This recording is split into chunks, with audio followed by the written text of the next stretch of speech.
guys, welcome back to our YouTube channel. And for this video, mga amiga ko, is share ko po sa inyo paano po ako nagkaroon ng BPI credit card o paano magkaroon ng credit card. So ayan, i-share ko po sa inyo. So meron po ako nitong isang blue credit card. Ito po 'yon. And then ito po yung sin-swipe doon kung saan sa mga mall ganyan pag may bibiling kang phone, grocery, etc. po. So, pwede po siyang i-swipe. Depende po sa laman ng inyong credit card. So, ayan.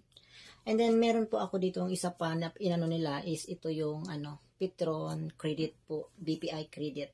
So, ito naman po is ginagamit po ito kapag ikaw po ay magpapagas. So, kailangan ko po ito kasi pag naggagas ako sa aking sasakyan mga amiga ko. So, ayan. BPI credit card, Petron. So, ayan. So, may mga points ito bawat swipe mo mga amiga ko. So, ayan, may points siya. So, ayan. And then, nandito pala mga amiga ko yung yung number niya dito. Ito.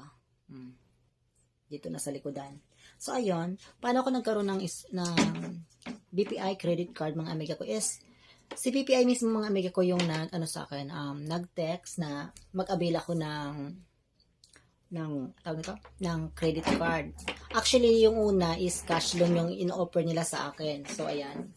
Medyo maliit lang siya pero hindi ko siya pinatulan. So, hinayaan ko lang. And then, mga following days, so, text na naman sila. So, ayan. Nag-offer naman sila ng credit card. So, ayun, pick up ko na yung credit card. At napakadali lang mga amiga ko. Within one day lang yata process na agad yung mo. And then, wait ka na lang na i-deliver sa'yo. Siguro,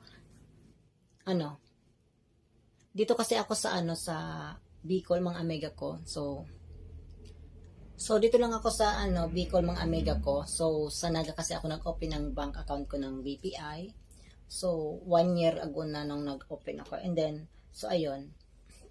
Nung ko na yung tinawagan. Nung nag-apply ako mga amiga ko kasi meron din naman gagawin mo lang pag na-receive mo yung text, punta ka dun sa app mo. Hindi, ayun napakadali lang yung process. Wala silang, and then kapag nag-apply ka, kapag sila nag-offer mga amiga ko, so wala silang hinihinging,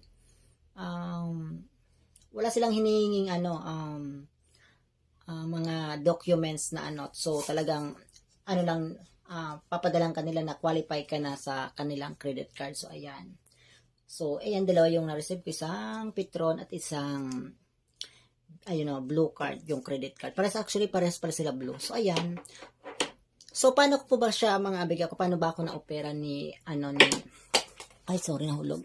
So, paano ba ako na-opera ni BPI, mga amiga ko, ng credit card? So, ganito rin yung ginawa ko, mga amiga ko. Actually, bihira naman ako mag-cash in kasi nga ang layo-layo dito ng mga siguro 1 hour yung biyahe papunta doon sa bangko na inupinan ko nito. So, ganito yung nangyari mga amiga ko. So, through our, yung sa client pala namin kasi yun, ito yung pinaka-shortcut.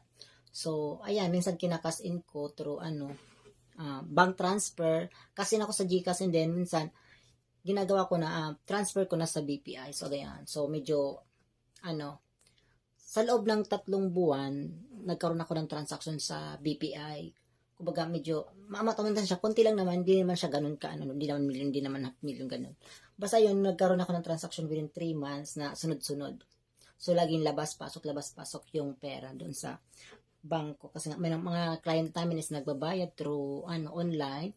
Natra-transfer ko through, GCash papuntang, BPI. So, ayan. So, ganun po yung nangyari sa, kung bakit po ako na-opera ni BPI ng credit card. So, kung ikaw ay,